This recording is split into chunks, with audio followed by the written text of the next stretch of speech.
Jadi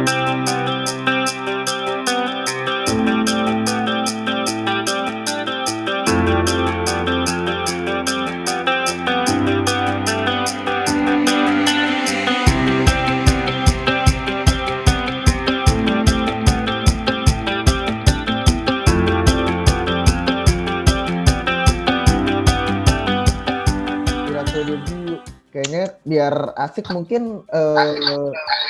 mungkin dari Mbak Alia dulu kali ya yang boleh mengirimkan sharing-sharingnya kepada teman-teman sekalian. Oke. Pada masih semangat kan ya ini teman-teman ya yang lagi pada di rumah nih. Weekend. Masih lah. Makin banyak nih partisipannya nih. Oke, sip. Bismillahirrahmanirrahim. Assalamualaikum warahmatullahi wabarakatuh. Selamat siang semuanya teman-teman. Waalaikumsalam warahmatullahi wabarakatuh. Iya, alhamdulillah masih pada semangat. Waalaikumsalam warahmatullahi wabarakatuh. Waalaikumsalam warahmatullahi wabarakatuh. Iya, masih pada semangat, alhamdulillah. Saya ingin memperkenalkan diri sebentar ya Mas ya dan teman-teman. Perkenalkan, saya Alia Ifdawati. Saya salah satu alumni dari Politeknik LP3I Kramat, jurusan komputer akuntansi. Dan pada saat ini saya bekerja di salah satu perusahaan logistik, yaitu di lodi.id, dan saat ini posisi saya sebagai Customer Service Operation Supervisor. Begitu. Nah, saya nggak mau panjang lebar nih untuk membuka sharing session-nya. Ya sedikit lah ya, semoga ada manfaatnya buat teman-teman yang hadir pada siang hari ini. Oke. Nah, pentingnya profesionalitas dalam dunia kerja.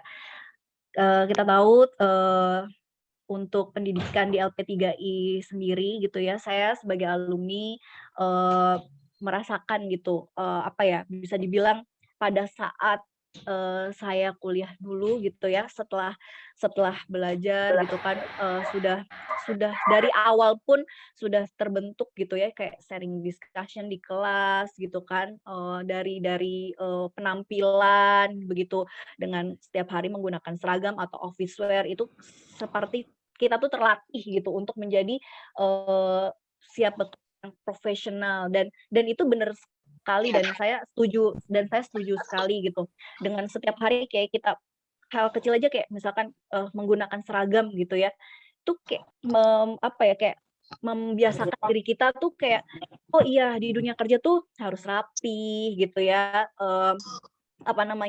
terlihat seperti profesional gitu. Jadi sangat ini banget sih, sangat bermanfaat sekali gitu. Jadi mungkin teman-teman yang ngerasa kuliahnya pakai seragam, jangan, no, ini tuh berguna banget gitu buat kita semua gitu di dalam dunia profesionalitas dan bekerja gitu di lingkungan kerja kita.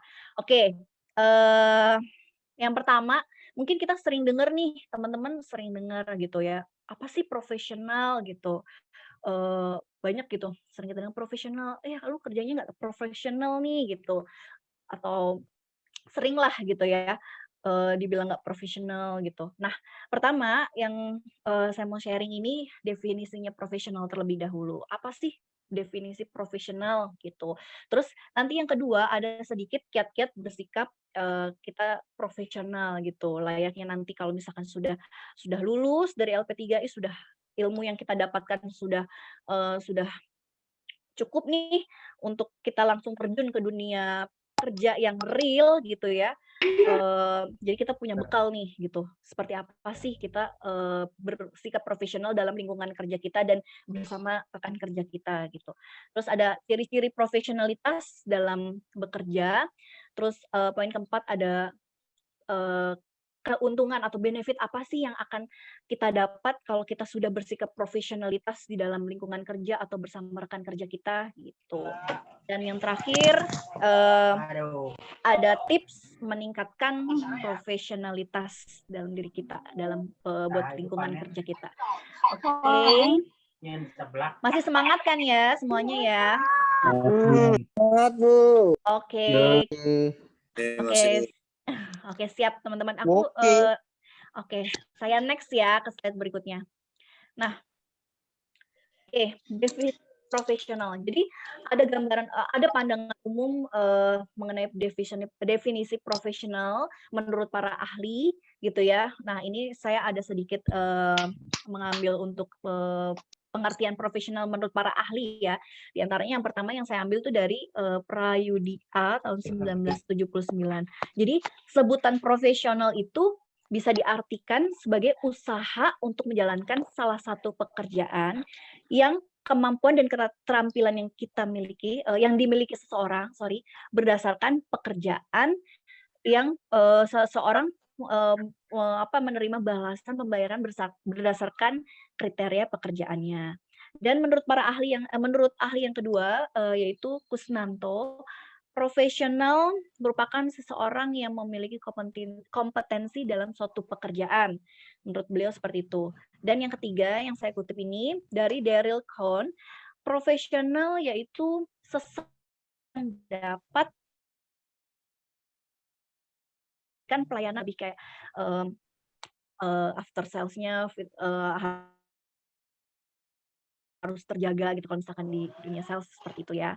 Oke, next. Nah, itu tadi profesional menurut gambaran umum ya dari beberapa ahli. Nah, kalau menurut saya pribadi nih dari pandangan saya, profesional itu merupakan segala sikap seseorang dalam melakukan pekerjaan keseharian dengan didukung pada dedikasi dan keahlian sehingga kita memiliki komitmen untuk bertanggung jawab atas apa yang menjadi hak serta kewajibannya. Jadi kita tuh punya komitmen atas tanggung jawab apa yang menjadi hak serta kewajibannya. Gitu. Oke, saya next ya, teman-teman. Nah, tadi udah sedikit gambaran tentang definisi profesional gitu ya, menurut gambaran para ahli dan menurut pribadi saya gitu ya.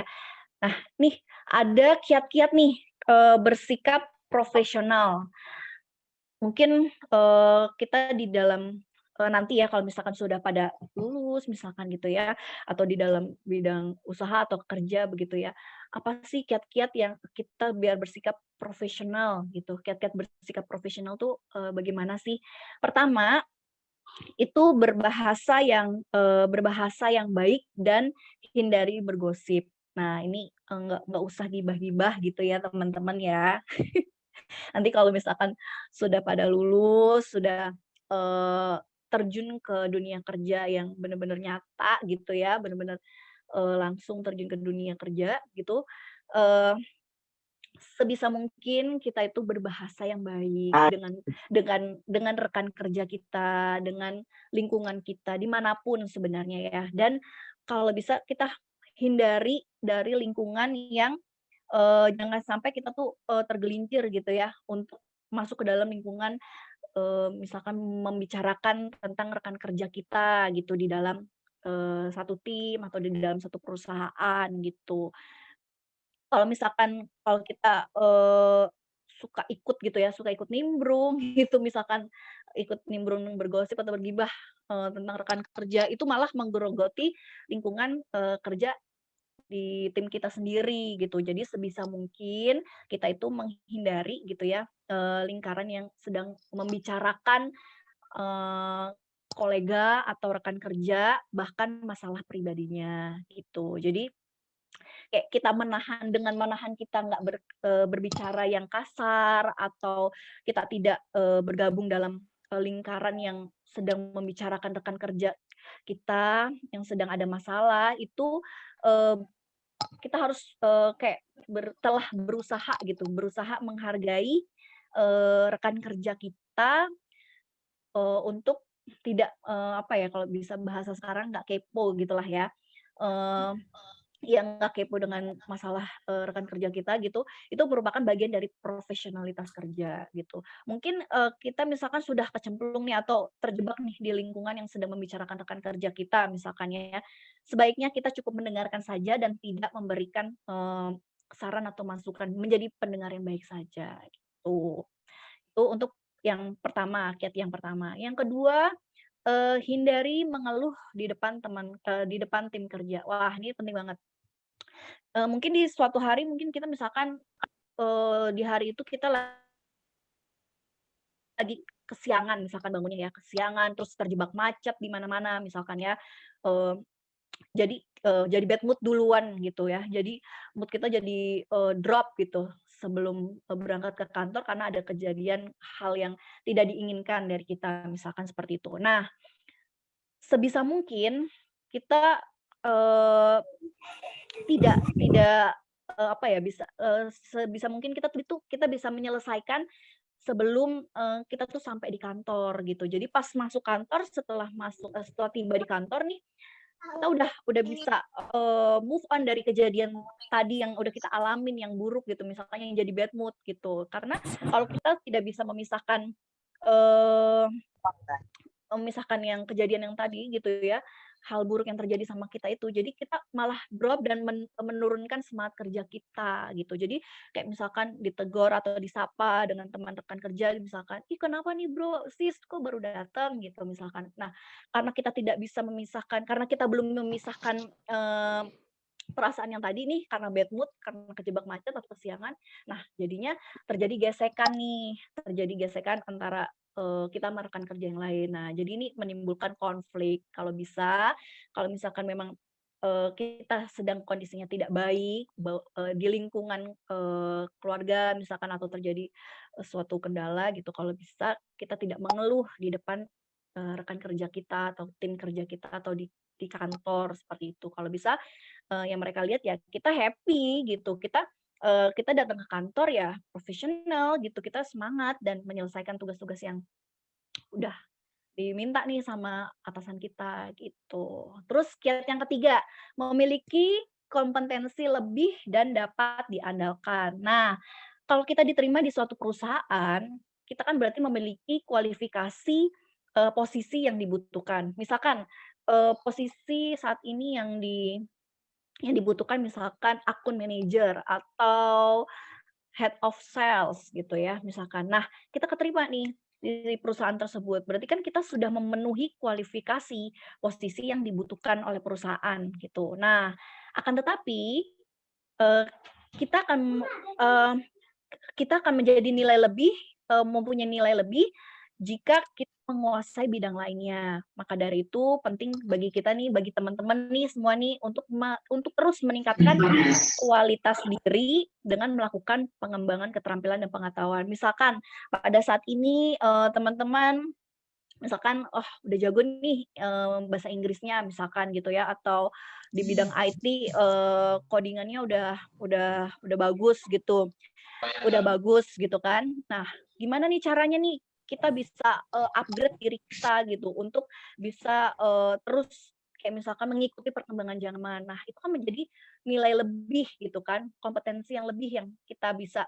miliki dan dapat diandalkan di suatu perusahaan, seperti itu. Misalkan saya nih, contohnya posisinya CS ya, CS operation gitu kan. Nah, CS operation, ternyata perusahaan atau manajemen melihat nih, saya punya keahlian lain, misalkan keterampilan lain di bidang misalkan public speaking. Nah, pada suatu saat acara kantor gitu misalkan, "Eh, oh iya si Alia ternyata bisa loh gitu menjadi MC," gitu misalkan, seperti itu. Nah, dari situ kita tuh mendapat nilai plus gitu di mata rekan-rekan kerja gitu. Oh iya ternyata dia punya nilai plus ya selain dia bisa handle customer ternyata dia bisa ini juga loh, bisa bisa menjadi MC, bisa nyanyi, misalkan seperti itu. Nah, kayak gitu tuh yang menjadi nilai plus buat diri kita gitu di mata rekan-rekan kerja kita. Nah, hal itu bagus untuk kelancaran karir kita ke depannya gitu. Oke, lanjut ya teman-teman ya. Lanjut. Oke, next. Yang keempat, memiliki tujuan dalam bekerja. Ini juga penting banget nih. Kita tuh harus punya sebagai pekerja ya, atau pengusaha atau mahasiswa, samalah apapun itu. Kita tuh punya tujuan pasti ya, tujuan hidup. Misalkan kalian nih, teman-teman nih, ambil jurusan komputer akuntansi. Pasti punya dong tujuannya.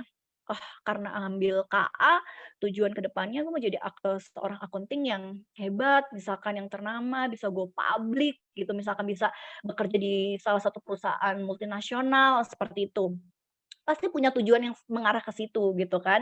Nah, kalau kita punya tujuan gitu kan, kita jadi termotivasi gitu untuk mencapai apa yang tujuan kita inginkan gitu, impikan gitu ya. Nah, dengan begitu makanya kita kan karena udah set target nih, tujuan kita. Nah, dengan begitu kita akan melakukan pekerjaan dengan sungguh-sungguh, fokus gitu kan. Memiliki sikap profesional semacam ini tuh bisa membantu kita dalam melancarkan karir kita, untuk karir pet kita ke depannya. Nah, oke, yang terakhir nih, kiat yang terakhir ada memiliki integritas dan kejujuran. Wah, pasti teman-teman udah sering dengar kan ya, integritas yang tinggi gitu kan. Apa sih sebenarnya gitu? Nah, integritas dan kejujuran itu salah satu bagian yang nggak kalah penting bagi seorang pekerja gitu ya, atau pengusaha atau kita lagi wirausaha gitu ya. Apapun itu posisinya. Nah, integritas tuh sangat penting ya, integritas dan kejujuran. Nah, akan sulit kalau misalkan gini, lebih luas lagi, integritas itu menyangkut soal hati nurani yang meliputi ketulusan dan komitmen. Nah, maka dari itu nih teman-teman, entah kita menempati posisi pemimpin nantinya, atau ada yang dipimpin, apa yang dipimpin, sikap integritas dan kejujuran ini sangat penting dimiliki oleh teman-teman gitu ya. Jadi dengan demikian kayak misalkan kita demikian kayak misalkan pekerjaan tuh bisa memiliki konsisten gitu antara apa yang kita ucapkan dengan apa yang kita lakukan gitu. Selain itu juga antara misalkan nanti suatu saat jadi pemimpin gitu ya, dan yang dipimpin juga bisa saling percaya gitu, sehingga memperkecil gesekan ya atau kayak misalkan salah paham gitu. Itu sih, oke. Itu kiat-kiatnya ya, bersikap profesional. Oke, next. Nah, tadi udah ada kiat-kiatnya sedikit saya sharing. Nah, sekarang ciri-ciri profesionalitas dalam bekerja. Apa sih ciri-cirinya orang-orang karyawan yang profesional nih dalam bekerja gitu kan? Ciri-cirinya apa sih? Nah, pertama, mempunyai keterampilan yang sangat tinggi di bidang tertentu. Jadi kayak memiliki kepandaian di dalam mengoperasikan di bidang tertentu gitu ya, karena dia terampil dan cepat dalam melakukan pekerjaan gitu, dinamakan profesional. Yang kedua, mempunyai ilmu pengetahuan dan pengalaman yang luas, serta memiliki kecerdasan khusus untuk menganalisis suatu permasalahan dan peka terhadap situasi, begitu. Yang ketiga, seseorang karyawan yang profesional itu oriented-nya pasti ke masa depan gitu ya. Karena mereka udah set target nih, karena kita udah set target gitu ya, punya tujuan gitu. Nah, makanya di situ kita udah berorientasinya ke masa depan. Misalkan 2 atau 3 tahun setelah bekerja di sini, misalkan kita mau jadi manajer atau kita mau jadi head of atau mau jadi BOD gitu ya. Karena orientasinya udah masa depan. Jadi sehingga yang memiliki keahlian dalam mengantisipasi perkembangan lingkungan yang ada di depannya, buatnya tuh sikap profesional hal yang selalu diutamakan ketika bekerja gitu. Nah, yang keempat, memiliki sikap yang mandiri ya, yakin terhadap kemampuan pribadi dan open minded banget untuk menghargai pendapat dari orang lain gitu ya. Selain itu juga memiliki kecermatan dalam menentukan mana yang terbaik gitu. Nah, yang kelima nih, memiliki integritas ya, mengutamakan prinsip dasar dengan mengedepankan nilai kebenaran. keadilan, serta kejujuran. Yang terakhir ada memotivasi diri sendiri dan orang sekitar menjadikan situasi yang sulit sebagai tantangan dalam membangun kualitas diri untuk kedepannya dengan memecahkan masalah menggunakan pikiran yang tenang. Jadi nggak apa ya kayak nemu nih satu case gitu ya, langsung dipecahkan segini. Padahal kita bisa sharing dulu nih, baiknya gimana nih gitu ya, solusinya gimana nih ke depannya atau gimana, seperti itu. Jadi kita memecahkan masalah itu menggunakan pikiran yang tenang gitu. Oke, nah ini sedikit ini aja sih, apa ya, bisa dibilang masukan aja. Ini kata-kata dari aku yang perlu ditingkatkan oleh seorang pekerja nanti ya teman-teman kalau sudah lulus gitu ya sekolahnya kuliahnya gitu dari LP3I, yang perlu kita tingkatkan itu sebagai seorang pekerja atau karyawan itu dalam persaingan kerja ya, itu sikap yang profesional ketika bekerja gitu. Jadi yang perlu kita tingkatin apa ya? Sikap profesional kita gitu. Kayak misalkan tadi ya, kayak misalkan kita punya integritas dan kejujuran gitu, bisa jadi role model bagi teman-teman yang lain gitu. Itu sih yang perlu saya kasih tahu sih kalau menurut saya pribadi seperti itu. Yang perlu ditingkatkan itu ya dalam persaingan kerja ya sikap profesional kita gitu di perusahaan. Oke. Nah, sebentar. Setelah kita berbuat profesional, kita sudah bersikap nih profesional gitu ya di perusahaan gitu. Kita udah menerapkan nih profesionalitas kita gitu dalam bekerja. Ada nggak sih benefitnya atau keuntungan yang kita dapat nih dari bersikap profesional gitu ya? Oh ada banget. Pertama dari segi kesehatan. Loh, ya dong. Kenapa kok dari segi kesehatan? Ya, kalau kita misalkan selalu bersikap profesional, selalu bersikap menjadi orang yang positive thinking gitu ya, kita tersenyum di depan umum gitu ya, kayak walaupun misalkan nanti kita lagi sedih, galau gitu kan, tapi kita udah tersenyum di depan umum, kita tuh udah menunjukkan semaksimal mungkin kita tuh bersikap profesional loh gitu. Jadi nggak usah banyak-banyak mengeluh gitu ya, nggak usah banyak-banyak mengeluh, kita harus selalu tersenyum gitu kan. Kalau kita mengeluh itu akan memperburuk keadaan. Jadi drop gitu kan, nggak baik juga buat kesehatan kita. Jadi dari itu kita bersikap positif, profesional itu akan menjauhkan kita dari rasa stres yang memperburuk kesehatan gitu. Oke, yang kedua itu menjadi role Mbak model Alia, Mbak atau Alia, panutan. Iya. waktunya tinggal 3 menit lagi ya Mbak Alia. Oh ya udah, oke. Menjadi sebentar. Oke, Mas. Tentu Oke. diingetin. Oke. Bentar. Nah, oke, menjadi yang kedua ada role model atau panutan. Yang ketiga, keuntungannya ini mendapat kesempatan untuk menjadi pemimpin, kayak gitu. Oke, next ya, teman-teman.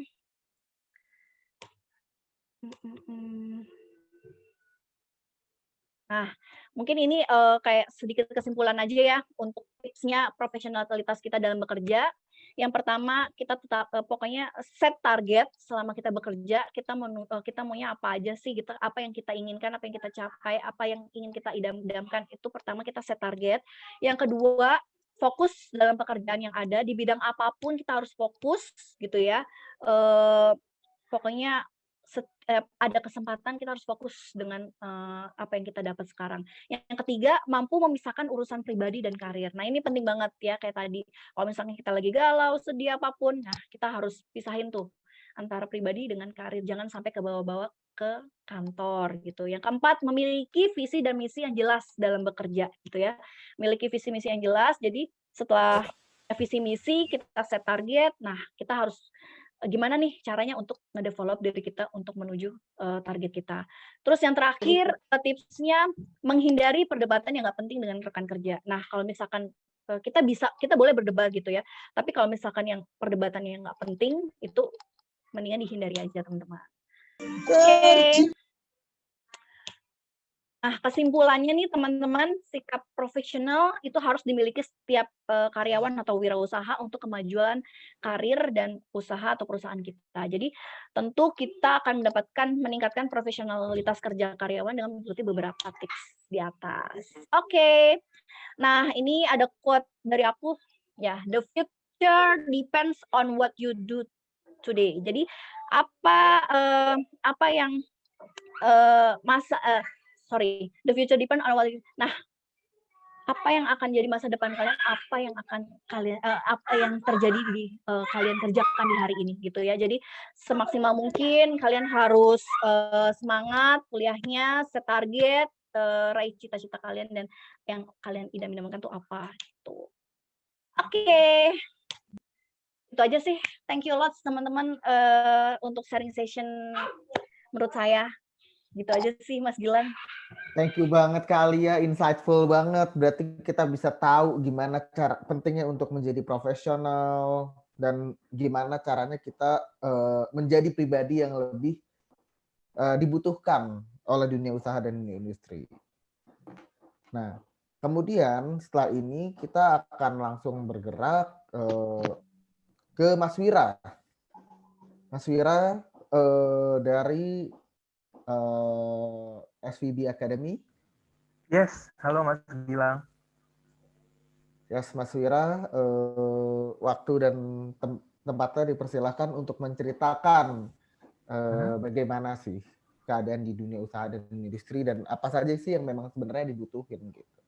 Oke. Setelah kita tadi tahu nih di LP3 itu menyediakan menghasilkan orang-orang yang kurang lebih sangat sejalan ya dengan yang dibutuhkan ya. Betul. Nah, berarti mungkin saya langsung izin share screen dulu ya, Mas Gilang dan juga teman-teman semua. Oke. Nah, dan halo. Bro, dengan Mas Bro Wira ini juga mungkin bisa ceritakan SVB Academy itu apa. Jadi mungkin teman-teman juga bisa lebih luas lagi wawasannya terkait ada ya di Indonesia namanya SVB Academy gitu. Yes, oke. Jadi perkenalkan teman-teman semua, selamat siang. Nama saya Wira Hadi Agung Nugroho, dipanggilnya Wira aja. Saya dari SVB Academy, saya salah seorang learning facilitator atau mungkin bisa dibilang juga sebagai fasilitatornya ya dalam pembelajaran di SVB Academy. Seperti itu. Nah, SVB Academy itu apa sih? Jadi SVB Academy itu adalah suatu sarana belajar online, platform belajar online ya, yang kita berfokus ke bidang human resource atau sumber daya manusia, manajemen SDM seperti itu ya. Jadi di SVB Academy kita menyediakan material-material yang berkaitan dengan area-area yang sekarang sedang ramai dipraktikkan atau jadi hard issue gitu ya di bidang manajemen SDM seperti itu. Nah, nanti saya juga akan ada sedikit info yang menarik banget nih untuk teman-teman semua mengenai SVB Academy. Nanti akan saya share mungkin setelah materi yang saya bawakan ya teman-teman semua. Jadi stay tune. Kita akan bicara sedikit dulu gitu ya mengenai topik yang akan saya bawakan, yaitu be the one companies want, atau jadilah seseorang yang bukan hanya diinginkan tapi juga dicari nih oleh perusahaan gitu ya. Kita beranggapan aja nih dua Mas dan Mbak yang ada di sini itu jadi HR-nya gitu ya, jadi recruiter, orang-orang yang merekrut di perusahaan tertentu kayak gitu. Apa sih yang bisa kita lakukan sebagai job seeker gitu ya untuk nantinya mendapatkan perhatian dari Mas dan Mbak recruiter ini kayak gitu. Tadi terima kasih juga sebelumnya untuk Mas Gilang dan juga untuk Mbak Alia tadi presentasinya gitu ya. Sebenarnya materi yang akan saya bawakan hari ini juga berkaitan gitu ya dengan apa yang disampaikan oleh Mbak Alia tadi. Jadi semoga bisa bermanfaat buat teman-teman dan tanpa menunda lagi kita langsung masuk aja ke presentasinya. Nah, yang pertama teman-teman tadi mungkin sudah sempat perkenalan ya dengan saya. Nama saya Hadi Agung Nugroho. Saya seorang People Development Associate di satu perusahaan konsultansi namanya Stephen Bridge, dan saya juga berperan sebagai fasilitator belajar di SVB Academy, seperti yang tadi saya sampaikan, gitu ya. Kita akan membahas beberapa topik yang seru-seru nih, teman-teman, hari ini, gitu ya. Jadi untuk poin topik yang pertama adalah landscape industri saat ini, gitu ya. Jadi keadaan apa saja nih tren-tren yang sekarang sedang ramai di industri secara luas ya dalam berbagai bidang.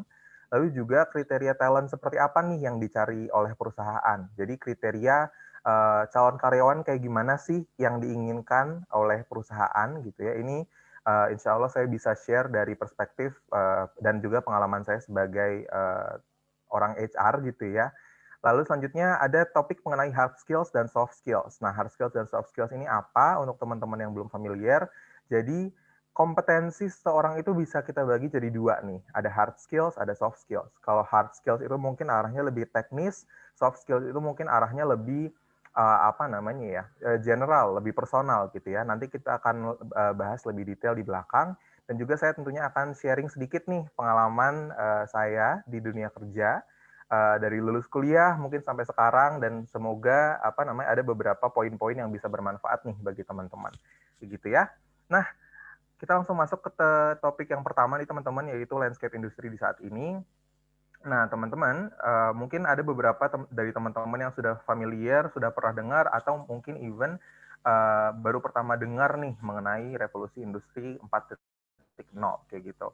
Jadi tentunya teman-teman saat ini kalau kita perhatikan ya, perkembangan teknologi sudah semakin maju, dan juga ini juga berpengaruh di berbagai area industri nih, gitu ya. Kita ambil contoh di industri manufacture atau pabrikan, gitu ya. Sekarang dalam pabrik itu sudah banyak pabrik yang menerapkan atau menggunakan mesin-mesin ya yang teknologinya sudah semakin maju, gitu ya. Nah, singkat aja teman-teman, aku mau share sedikit mengenai sejarah dari revolusi industri, gitu ya. Jadi sampai saat ini sebagian besar orang setuju bahwa sudah ada 4 kali revolusi industri seperti itu, teman-teman. Yang pertama itu bisa dilihat di sini tahun 1784, gitu ya. Ini dipicu oleh ditemukannya mesin tenaga uap kayak gitu. Jadi dengan adanya mesin tenaga uap ini, proses mekanisasi dalam pabrikan ini bisa semakin cepat, gitu ya. Jadi produksi juga bisa semakin cepat, gitu ya. Lalu dengan adanya mesin tenaga uap, terbentuk juga kereta nih teman-teman, kereta api tenaga uap yang mempercepat transportasi kayak gitu. Revolusi industri kedua tahun 1870 ini mulai terbentuk produksi massal, gitu ya, dan juga semakin majunya teknologi listrik, jadi proses manufacturing pun juga semakin efisien seperti itu.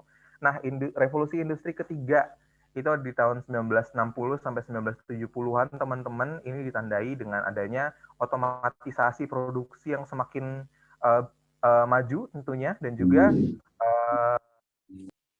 dengan berkembangnya teknologi komputer, ini juga memicu revolusi industri yang ketiga, teman-teman. Nah, saat ini kita sedang berada di revolusi industri keempat, di mana salah satu ciri-cirinya yaitu otomasi produksi yang semakin maju juga, serta interkoneksi antar perangkat yang menjadi contoh aspek yang menandai era revolusi industri keempat. Nah, ini ada beberapa juga nih teman-teman contoh-contoh yang seru-seru banget, gitu ya, yang sangat-sangat menarik untuk mungkin teman-teman kalau misalnya mau kepo-kepo, gitu ya, boleh banget dicari. Yang pertama adalah Internet of Things. Nah, teman-teman mungkin dengan istilah internet sudah cukup familiar, gitu ya. Tapi Internet of Things itu apa sih? Jadi internet itu kan singkatan dari interconnected network, ya. Jadi jaringan yang saling terhubung kayak gitu. Jadi Internet of Things ini adalah sebuah jaringan ya yang terhubung di antara benda-benda yang ada di sekitar kita, teman-teman. Contohnya, sekarang kalau misalnya teman-teman mau dengerin lagu, gitu ya, di handphone sama di laptop sudah ada aplikasi yang gimana ya sebutannya, mungkin kompatibel di kedua device, gitu ya. Misalnya kalau teman-teman dengerin Joox atau dengerin di Spotify, gitu ya, bisa dengerin dari HP, dari laptop, atau juga mungkin sekarang di beberapa mobil, gitu ya, sekarang kan sudah bisa juga menyambungkan handphone kita ke infotainment system yang ada di mobil seperti itu. Atau kalau misalnya yang lebih technical lagi gitu ya, yang lebih di industri manufacturing, ini contohnya adalah smart factories, teman-teman. Smart factories ini apa? Jadi seperti yang tadi saya sempat sampaikan, pabrikan sekarang nih udah banyak banget yang apa namanya menggunakan mesin-mesin yang semakin canggih gitu ya. Jadi ada sensor, bisa terkoneksi dengan WiFi, bisa dikontrol dari jarak jauh menggunakan sinyal WiFi atau sinyal Bluetooth gitu ya. Jadi itu juga salah satu contoh Internet of Things yang diterapkan di pabrikan seperti itu. Lalu juga ada artificial intelligence, teman-teman mungkin sudah ada yang familiar juga, dan juga ada 3D printing, yaitu teknologi di mana kita bisa membuat suatu barang dengan kecepatan yang sangat cepat gitu teman-teman. Misalnya kita bisa, pas sebelumnya kan kita ngeprint apa namanya tinta di atas kertas gitu ya. Sekarang sudah bisa nih kita ngeprint mungkin barang-barang yang kecil-kecil atau misalnya kecil-kecil tapi berguna gitu ya. Jadi kita sudah sampai di tahap itu nih perkembangan teknologi saat ini. Nah, terus teman-teman, selain revolusi industri keempat ini, ada satu faktor lagi nih yang juga apa namanya mempengaruhi landscape industri saat ini, yaitu adalah tentunya kita sekarang sudah sedang di dalam era pandemi gitu ya, yang skalanya juga global. Jadi di era pandemi ini ada beberapa hal juga nih yang benar-benar mempengaruhi bagaimana bisnis berjalan kayak gitu ya. Seperti contohnya ya kita sekarang ini gitu ya, biasanya mungkin kalau misalnya kita mengadakan acara seminar gitu ya, kita ngumpul di satu tempat rame-rame di gedung misalnya, bisa saling bercengkrama secara langsung, sharing informasi, mendengarkan speaker langsung di atas panggung mungkin biasanya ya. Cuman dengan adanya pandemi ini kita harus beradaptasi dan juga mengurangi aktivitas secara fisik gitu ya. Jadi contohnya adalah ya kita sekarang ini mengadakan webinar gitu ya secara online gitu ya. Nah, dengan pengurangan aktivitas secara fisik ini tentunya juga demand atau kebutuhan komunikasi secara digital ini meningkat banget nih teman-teman. Bukan cuma komunikasi, tapi juga digitalisasi service. Misalnya, sekarang kebayang nggak sih teman-teman kalau misalnya ada, misalnya kalau mau bikin setor pajak gitu, harus tetap langsung ke kantor pajak gitu kan. Kalau sekarang sudah ada mekanismenya secara online kayak gitu. Itu kan juga salah satu bentuk digitalisasi service. Nah, yang terakhir juga teman-teman kita harus beradaptasi nih dengan cepat dalam situasi yang mungkin nggak terduga gitu ya. Kita nggak tahu nih tiba-tiba mungkin misalnya 2 minggu yang lalu kita udah rencana, oh oke, kita akan bikin event ini secara online pandemi lalala kayak gitu. Terus ternyata PPKM, akhirnya ada beberapa juga yang harus di-adjust dalam event tersebut misalnya.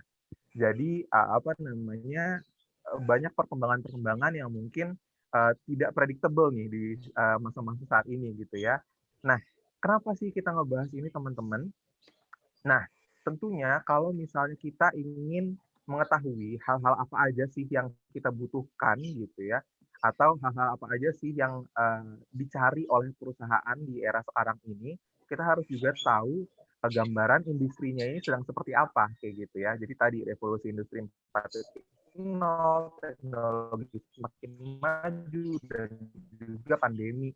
Jadi semua serba digital, semua serba kita apa namanya membuat keputusan, kita apa namanya membuat desain event itu juga secara digital saat ini kayak gitu. Jadi penting banget nih buat kita teman-teman ya untuk selalu mengetahui perkembangan gitu ya, perkembangan info di dalam industri supaya kita juga bisa tahu apa yang dicari oleh perusahaan saat ini. Nah, jadi berkaitan dengan hal itu teman-teman aku mau melanjutkan pembahasan menuju pembagian gitu ya, kriteria talent-talent atau kriteria orang-orang yang dicari oleh perusahaan kayak gitu.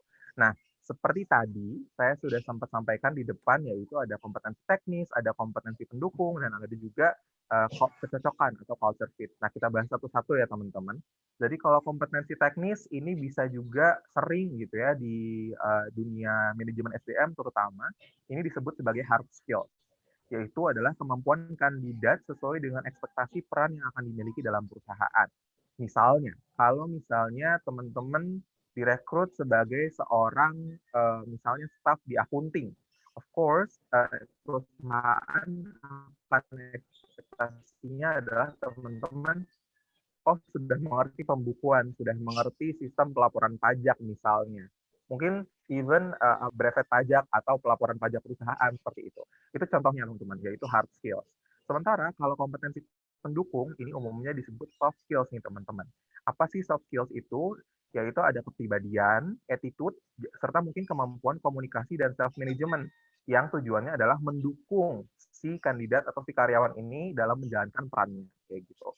Nah, contohnya ya, kan tentunya kalau kita di dalam pekerjaan itu harus selalu berkoordinasi, harus selalu berinteraksi juga dengan baik dengan mungkin rekan-rekan sekerja kita, kayak gitu. Jadi, kompetensi-kompetensi pendukung ini adalah hal-hal yang bisa membantu kita semakin maju nih di dalam karir. Jadi kita bukannya cuma bisa melakukan pekerjaan kita, tapi juga kita bisa memberikan kontribusi yang terbaik kayak gitu. Salah satu contoh dari kompetensi pendukung ini tadi yang dibahas oleh Mbak Alia, yaitu profesionalisme kayak gitu.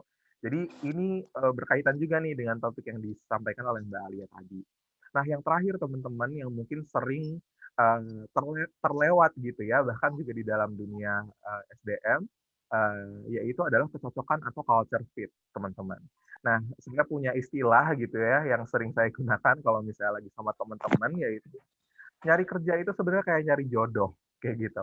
Jadi, ada banyak area nih teman-teman yang harus dicocokin, harus sama mungkin ya, bukan cuma dari kebutuhan perusahaan dan kompetensi yang dimiliki oleh karyawan, tapi perusahaan juga akan lihat, oke, kita punya sistem kerja di perusahaan ini seperti ini. Karyawan ini akan cocok nggak ya bekerja dengan begitu gitu ya. Contohnya, kalau misalnya teman-teman bekerja di bidang mungkin nanti ada yang jurusan komunikasi atau ada yang jurusan desain grafis gitu ya. Mungkin jam kerjanya akan lebih fleksibel. Mungkin bisa jadi jam kerjanya bukan dari jam 9 sampai jam 5 sore, tapi bisa aja teman-teman memilih jam kerja sendiri. Misalnya even mau bekerja dari jam 3 sore sampai jam 12 malam, mungkin itu possible kayak gitu. Nah, bisa kalau misalnya dalam perusahaan itu punya sistem kerja yang seperti itu, mereka akan lihat, oke, anak ini kira-kira gitu ya, akan lebih baik bekerja dengan sistem yang terstruktur atau dia bisa independen nih. Karena kan kalau sistem kerja jam kerjanya yang fleksibel seperti itu, si karyawan juga harus lebih mandiri gitu kan. Nah, nanti perusahaan akan lihat, cocok nggak nih kira-kira anak ini bekerja dengan sistem yang kita punya. Nah, itu juga jadi pertimbangan nih teman-teman. Kita masuk sedikit lagi gitu ya, lebih mendetail. Tadi hard skills teman-teman sekali lagi orientasinya teknis dan cenderung spesifik terhadap jenis-jenis pekerjaan tertentu. Dibangun dengan pendidikan formal, yaitu misalnya dengan pendidikan tinggi atau vokasi, gitu ya. Jalur pendidikan vokasi ini juga tadi seperti yang disampaikan oleh Mas Gilang, ini akan sangat membantu teman-teman untuk mendevelop hard skills di bidang yang nanti akan teman-teman jalanin kayak gitu. Jadi langsung teknisnya seperti apa nih sebenarnya, apa sih yang kita lakukan di bidang ini gitu ya. Nah, ini teman-teman, yaitu hard skills. Nah, soft skills itu bisa dibangun seiring gitu ya dengan hard skills melalui pendidikan formal atau training juga bisa gitu ya, atau bisa juga kita menggunakan sistem misalnya mentor gitu ya. Jadi ada seorang yang memandu kita dalam mengembangkan soft skills atau kompetensi yang kita punya kayak gitu.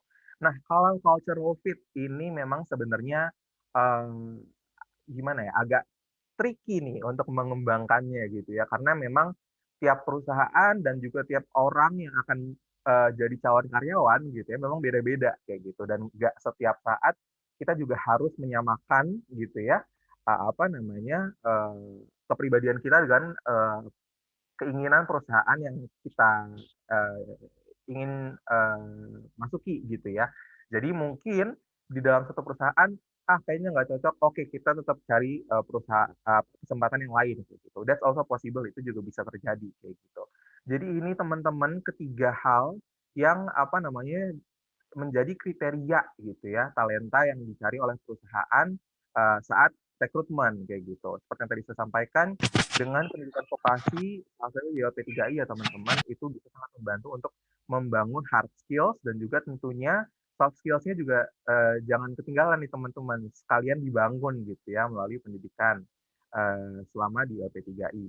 Nah, selanjutnya teman-teman, ini aku ada sedikit diagram nih, ada sedikit chart yang mudah-mudahan ya teman-teman bisa memberikan gambaran kira-kira sebenarnya peran-peran masing-masing skills dan kecocokan ini nanti pada saat di dunia kerja itu seperti apa kayak gitu. Jadi hard skills teman-teman, hard skills adalah kompetensi yang memudahkan gitu ya, atau kompetensi yang akan membuat teman-teman itu bisa melakukan pekerjaan yang teman-teman punya.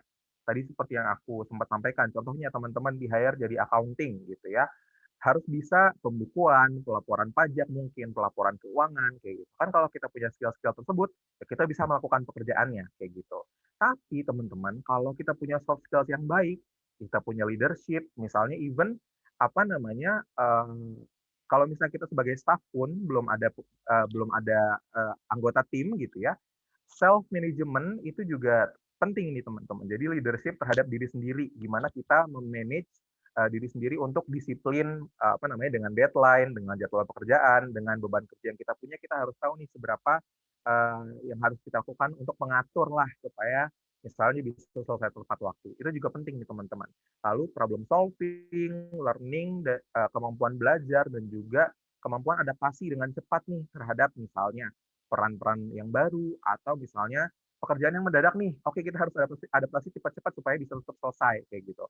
Nah, soft skills inilah yang nantinya akan membantu teman-teman menjadi excel gitu ya, menjadi seseorang yang berkontribusi secara maksimal kayak gitu. Nah, yang terakhir, kalau culture fit nih teman-teman, purpose-nya apa sih? Culture fit kalau misalnya kita bekerja di dalam suatu perusahaan atau belajar di suatu institusi yang punya tujuan yang sama dengan kita. Misalnya, oke, visi misiku adalah aku pengen jadi seseorang yang misalnya berkontribusi terhadap lingkungan sekitar, contohnya seperti itu. Kalau misalnya kita ketemu perusahaan yang misalnya visi misinya sama gitu ya, dia sering mengadakan aktivitas CSR atau sering ada kontribusi lah, memberikan donasi atau misalnya memberikan mendirikan lembaga-lembaga atau even memberikan servis, misalnya dia membangun taman belajar atau perpustakaan kayak gitu. Nah, itu kan kita akan semakin merasa puas gitu ya bekerja di dalam perusahaan tersebut. Kalau saya menyebutkannya adalah sense of fulfillment. Jadi kita merasa bahwa saya menjalankan tujuan saya nih dengan bekerja di perusahaan ini kayak gitu. Jadi itulah teman-teman peran dari masing-masing gitu ya, 3 aspek ini. Maka dari itu alangkah baiknya gitu ya kalau misalnya di dalam pekerjaan teman-teman nanti bisa menemukan dan juga menggunakan gitu ya kemampuan-kemampuan hard skills dan soft skills yang sudah dibangun, dan juga alangkah baiknya juga kalau misalnya teman-teman nanti bisa menemukan perusahaan yang memang sesuai nih dengan tujuan purpose dari teman-teman kayak gitu. Nah, selanjutnya teman-teman kita lanjutkan dengan sharing mengenai pengalaman pribadi kayak gitu ya. Kalau tadi mungkin saya sudah sempat sharing sebenarnya situasi di industri ini seperti apa sih, terus habis itu apa aja nih yang dicari oleh perusahaan dalam situasi saat ini gitu ya. Gimana teman-teman, hal-hal apa aja yang bisa dikembangkan oleh teman-teman saat ingin menjadi seseorang yang bukan hanya dicari tapi bahkan bukan hanya diinginkan tapi juga dicari gitu ya oleh perusahaan kayak gitu. Nah, ini saya mau share sedikit aja teman-teman pengalaman pribadi saya, yaitu pengalaman saya kerja pertama kali gitu ya, itu adalah di tahun 2018. Saya waktu itu berperan sebagai anak magang kayak gitu, anak magang di bidang rekrutmen.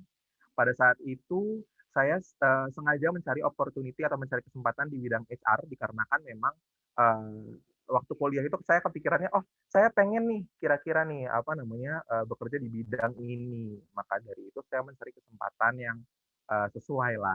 Padahal waktu saya kuliah itu saya jurusannya adalah hubungan internasional teman-teman. Jadi mungkin agak jauh ya pindah jalurnya. Tapi kalau saya boleh share ke teman-teman, alangkah baiknya kalau misalnya memang kita dari awal kita mau masuk kuliah nih seperti teman-teman gitu ya, mau masuk kuliah atau pendidikan vokasi, kita sudah tahu jalur apa yang mau kita tempuh sehingga bisa efisien kayak gitu.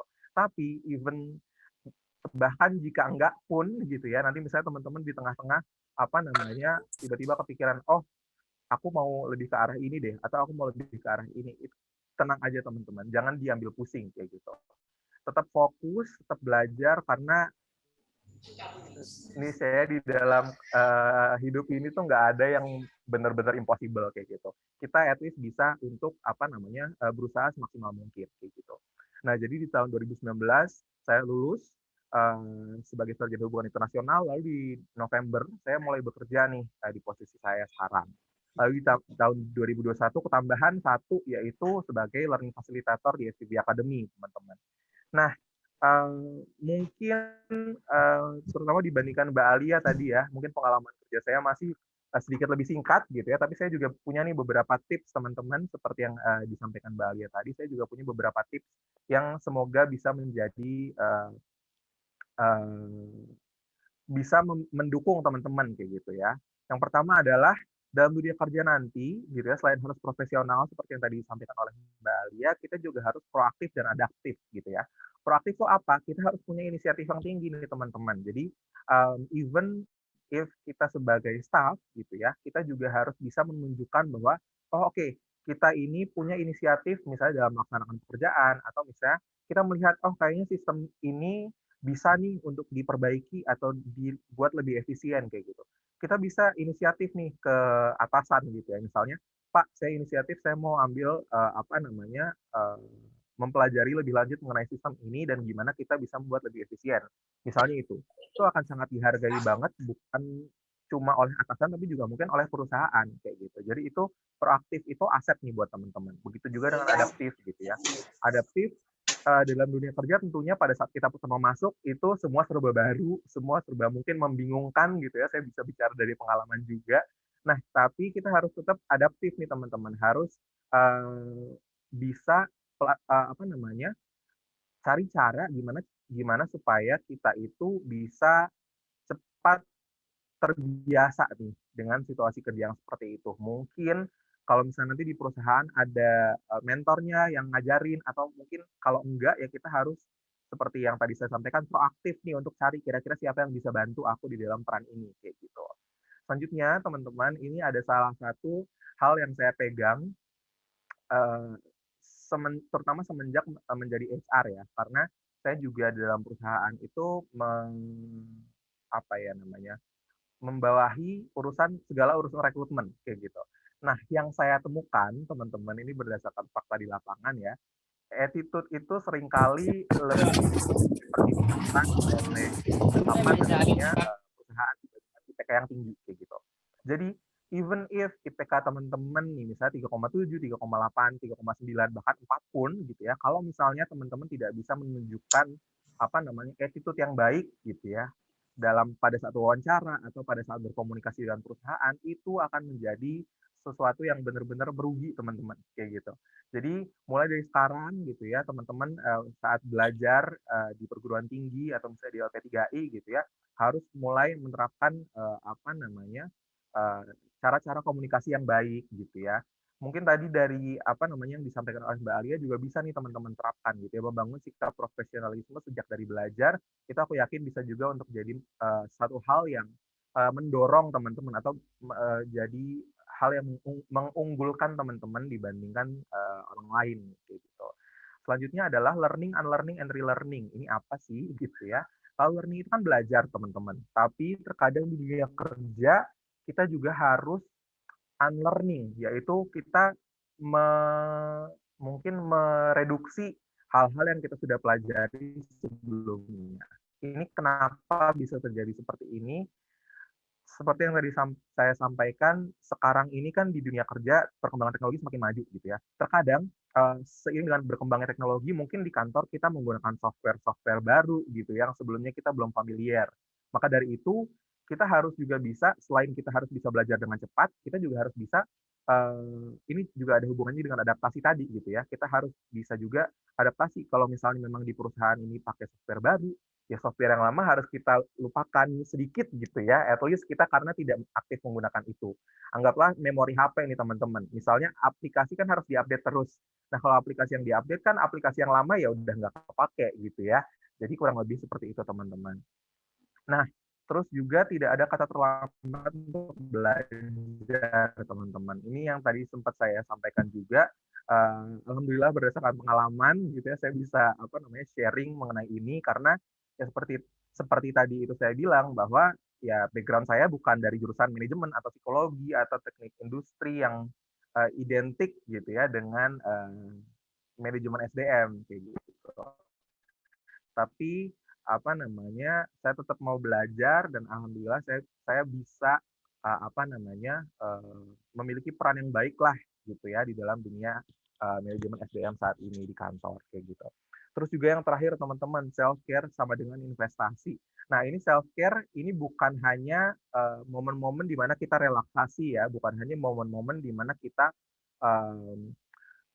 slow down gitu ya, tapi juga adalah momen-momen di mana kita harus bisa menyadari bahwa oh oke, aku kurang di area tertentu nih misalnya.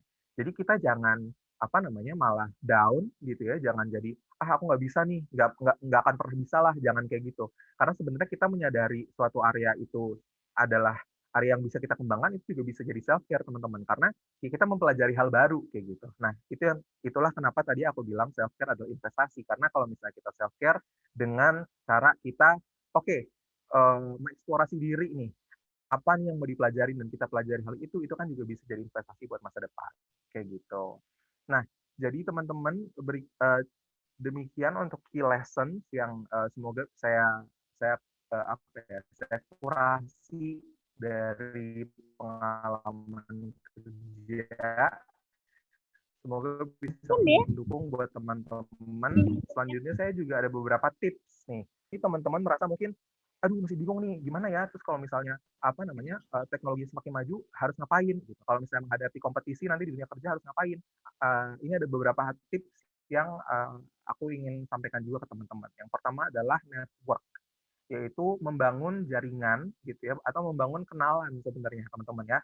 Jadi misalnya nanti teman-teman di kampus atau misalnya di lingkungan sekitar atau misalnya punya kenalan gitu ya, punya kenalan dari komunitas, misalnya komunitas UKM atau misalnya komunitas pelaku usaha bidang manajemen atau bidang apapun gitu ya. Itu bangun teman-teman. Kita harus bangun network tersebut karena bisa jadi nanti di masa depannya mereka lah nih yang akan ngebantu kita misalnya dengan lowongan pekerjaan atau memberikan ilmu dan pengetahuan mengenai bidang-bidang baru. Jadi itu juga bisa menjadi hal yang membantu teman-teman selain dari pendidikan formal seperti itu. Terus yang kedua adalah explore. Ini tadi seperti yang saya sampaikan ya teman-teman, harus jangan takut untuk mencari tahu tentang hal baru kayak gitu. Jadi mungkin gitu ya, selama ini teman-teman oke, aku tahu mengenai ini. Tapi kira-kira ada hal lain lagi nggak ya yang menarik untuk dipelajari kayak gitu. Nah itu juga teman-teman dibuat kebiasaan untuk belajar mungkin bisa ya. Karena seperti tadi aku bilang juga, pada saat di dunia kerja nanti pun kemampuan belajar kita itu juga akan menjadi aset kayak gitu. Dan yang terakhir ya belajar itu tadi gitu ya. Jadi Bro Wira, waktunya tinggal 1 menit lagi. Kemudian next-nya habis ini 5 menit untuk sharing tentang SVB Academy ya, Bro. Oke, siap. Thank you banget reminder-nya Mas Gilang. Ya. Nah, yang poin terakhir nih teman-teman, belajar gitu ya tadi. Jadi jangan takut untuk belajar, dan seperti yang saya sampaikan sebenarnya kalau untuk belajar itu kata terlambat itu hampir nggak ada gitu ya. Itu hanya persepsi aja nih, mungkin kalau dari orang-orang di sekitar, masa misalnya, masa umur 20 baru belajar masak sih, atau misalnya, masa umur segini baru bikin usaha, itu mah bisa disingkirkan aja teman-teman. Kita berfokus pada proses pembelajaran kita sendiri kayak gitu ya. Nah, ini teman-teman sedikit lagi untuk tips untuk online learning kalau misalnya teman-teman ingin explore, karena sekarang juga sudah banyak gitu ya platform-platform online learning yang ada di pasaran. Yang pertama teman-teman silahkan cari platform yang menyediakan metode pembelajaran yang komprehensif antara teori, praktik, dan konsultasi. Seperti kalau misalnya pendidikan formalnya mungkin pendidikan vokasi tadi yang di LP3I gitu ya. Jadi antara praktik dan teori itu balance dan lebih heavy di praktisnya juga gitu ya. Lalu tentunya cari materi yang berkualifikasi baik, materi yang sesuai dengan kebutuhan, dan juga platform yang accessible dan affordable seperti itu. Nah, sekian materi dari saya hari ini teman-teman. Terima kasih banyak untuk partisipasinya. Kalau misalnya teman-teman ingin connect gitu ya, boleh di LinkedIn dengan nama saya Wirhadi Agung Nugroho, atau misalnya teman-teman mau kepo lebih lanjut mengenai Stephen Bridge dan juga SVB Academy, bisa langsung ke media sosialnya di bawah ini, seperti itu. Nah, selanjutnya mungkin terima kasih remindernya dari Mas Gilang tadi ya. Ini saya boleh langsung share screen ya Mas Gilang ya? Boleh dong, boleh banget, boleh banget. Oke, siap. Thank you Mas Gilang. Nah, selanjutnya teman-teman, saya mau share screen sedikit mengenai apa sih itu SVB Academy, kayak gitu ya. Jadi kan saya tadi sudah sempat sampaikan di awal, saya sekarang sebagai fasilitator pembelajaran di SVB Academy. Nah, tadi mungkin di awal saya sudah sempat menyinggung bahwa SVB Academy itu adalah Human Resource Virtual Academy. Jadi memang kita online learning platform yang berfokus pada topik-topik seputaran human resource atau manajemen SDM, kayak gitu. Tujuannya apa sih kita buat? Yaitu harapannya adalah kita bisa berkontribusi nih dalam pengembangan bidang human resource, terutama menyebarkan ilmu dan pengetahuan mengenai human resource ke teman-teman semua, kayak gitu, ke masyarakat publik Indonesia, kayak gitu. Kita menggunakan metode belajar yang blended gitu ya, dan juga langsung dipandu oleh orang-orang yang memang sudah berpengalaman di bidang manajemen SDM, gitu. Ditujukan untuk siapa? Untuk mahasiswa, untuk fresh graduate, mungkin job seekers, business owners, dan juga mungkin orang-orang yang baru nyemplung di dunia HR dan pengen tahu lebih jauh. Gitu. Jadi cocok banget, mudah-mudahan buat teman-teman gitu ya. Nah, kenapa sih teman-teman kita teman-teman layak mencoba gitu ya? Belajar di SVB Academy. Yang pertama adalah teman-teman akan belajar dari expertnya langsung. Lalu teman-teman juga akan tahu aspek-aspek dari HR dari ujung ke ujung nih. Mulai dari kita mau mulai rekrutmen sampai gimana caranya kalau kita menghandle ada orang yang ingin exit dari perusahaan, kayak gitu. Blended learning method seperti yang saya sampaikan, consultation with HR expert, dan tentunya yang paling penting insya Allah harganya terjangkau, kayak gitu. Nah, materi apa aja sih yang ada di SVB Academy? Yaitu ada rekrutmen, ada learning and development, atau gimana sih caranya menyusun agenda pembelajaran di perusahaan gitu ya. Ada industrial relations atau hubungan industrial, gimana sih cara kita memanage hubungan antara manajemen dan juga karyawan, kayak gitu ya. Terus compensation and benefit, ini mungkin remunerasi istilahnya teman-teman ya. Gimana sih caranya kita menyusun sistem remunerasi itu yang baik, bukan cuma menguntungkan perusahaan, tapi juga layak bagi karyawannya, kayak gitu. Dan juga HR business partnering, ini yang cukup lumayan jadi trendy ya di dunia HR belakangan ini, yaitu adalah HR business partnering. Kalau teman-teman ingin tahu lebih lanjut, boleh banget nih untuk check out SVB Academy.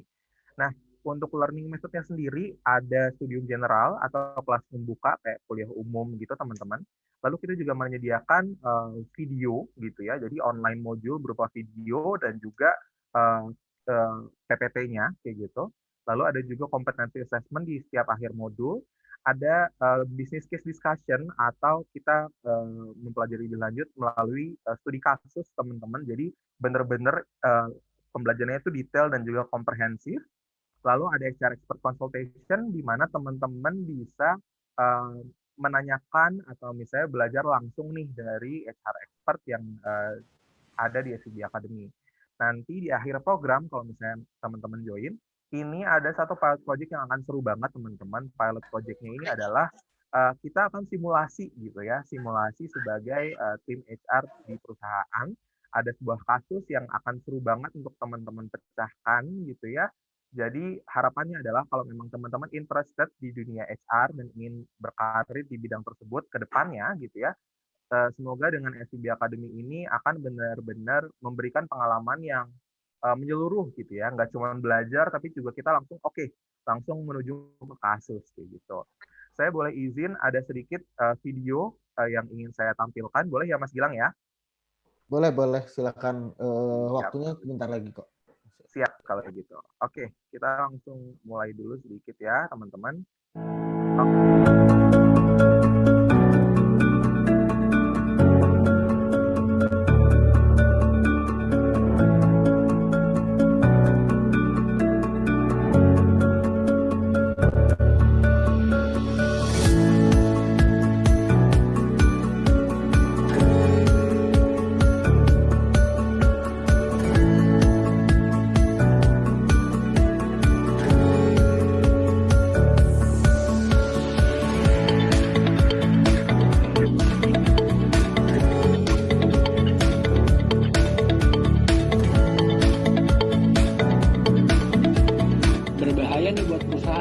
Kalau ini akan tergantung dengan ukuran perusahaan. Kita melakukan job evaluation.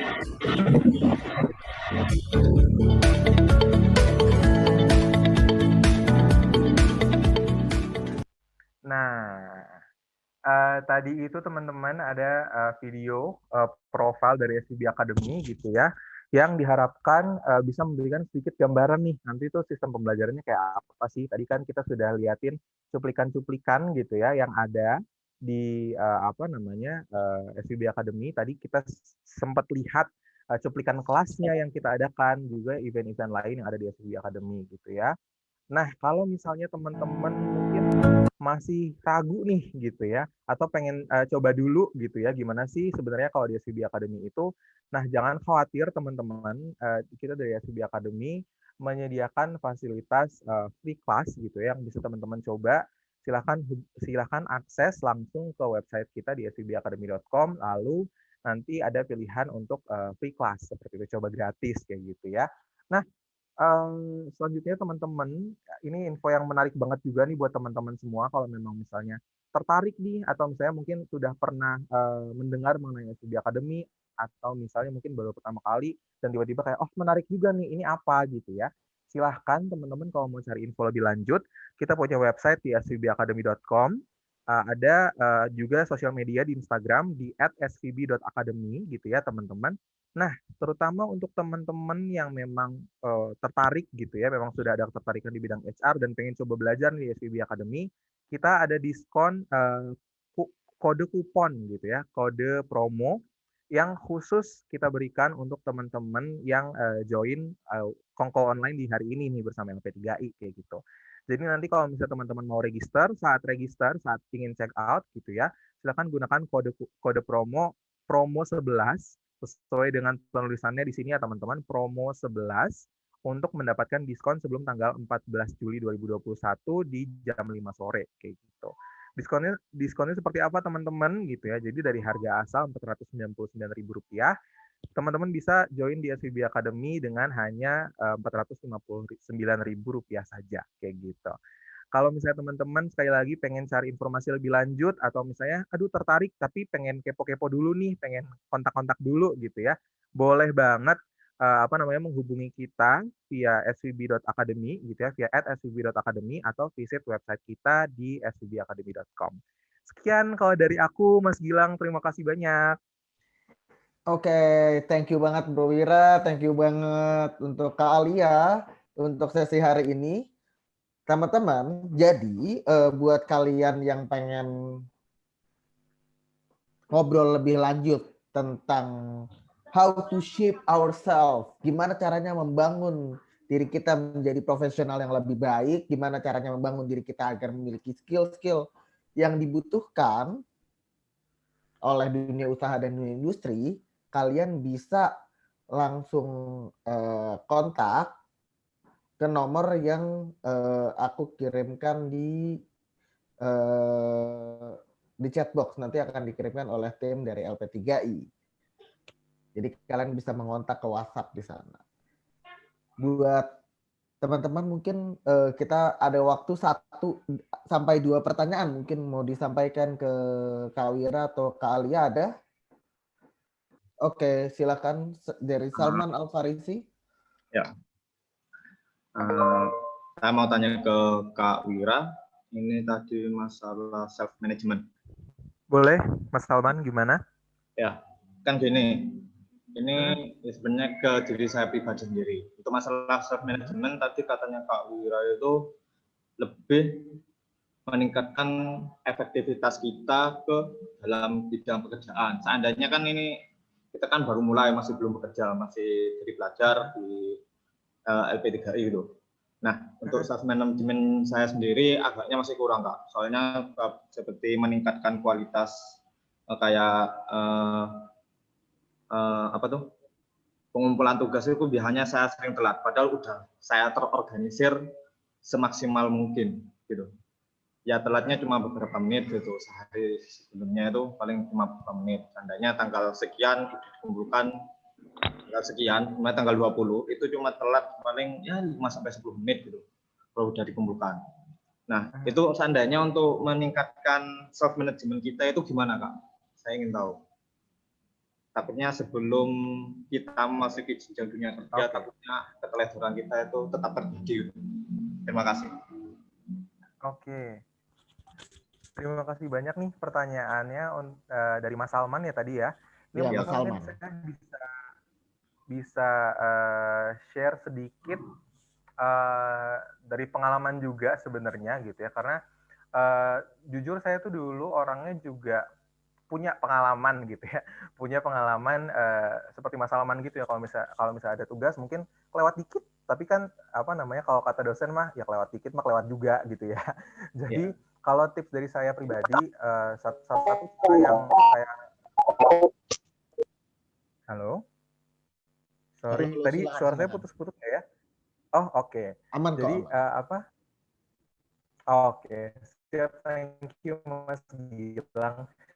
Jadi kalau dari saya mungkin bisa kita harus satu mengenal diri sendiri dan juga jujur terhadap diri sendiri kayak gitu. Jadi kalau kita mengenal diri sendiri, misalnya tadi nih Mas Salman sebenarnya saya mau presisi juga bahwa sudah berani meng-acknowledge bahwa oke, I have an issue gitu ya, ada masalah nih, yaitu kadang-kadang saya kalau ngumpulin tugas suka telat kayak gitu.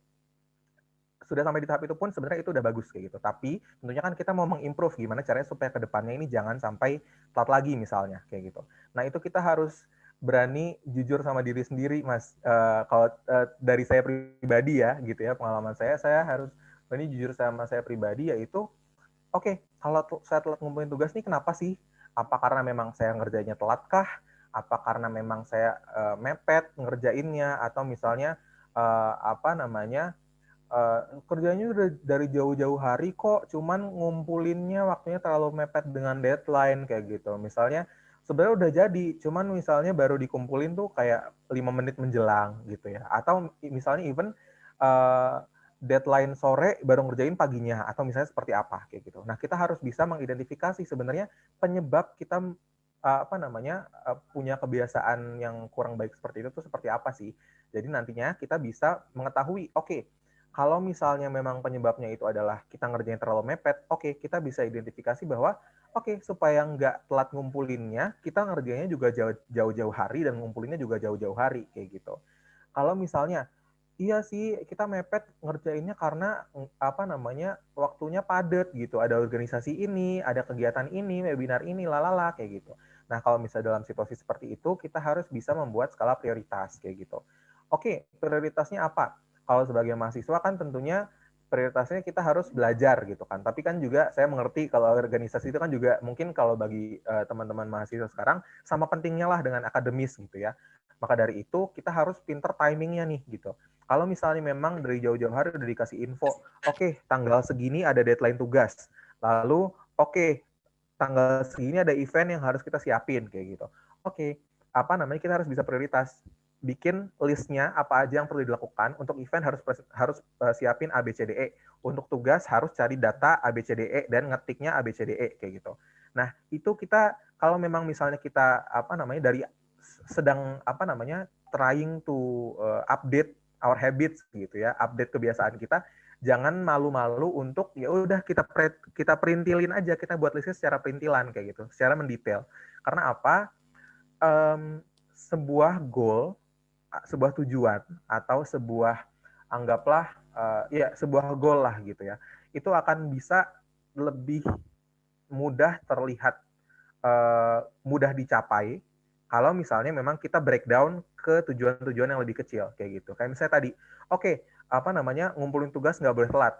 Itu kan kayak kita punya goal itu, tapi apa aja nih yang harus kita lakukan supaya goal itu tercapai kayak gitu. Mungkin kalau dari saya bisa share sedikit, Mas Salman, seperti itu, Mas. Siap. Oke. Tipnya itu lebih ke membuat planning prioritas dengan membuat beberapa list prioritas yang bakal kita lakuin gitu ya, Kak.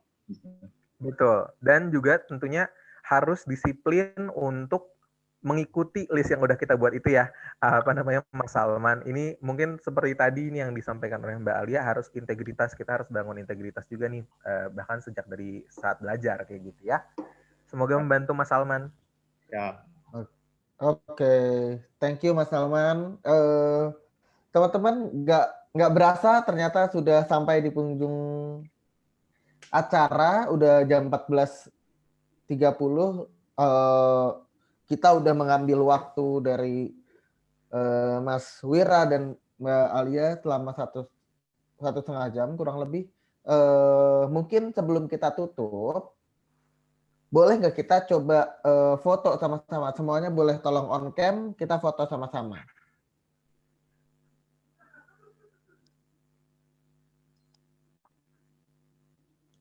Oke. Dan teman-teman, buat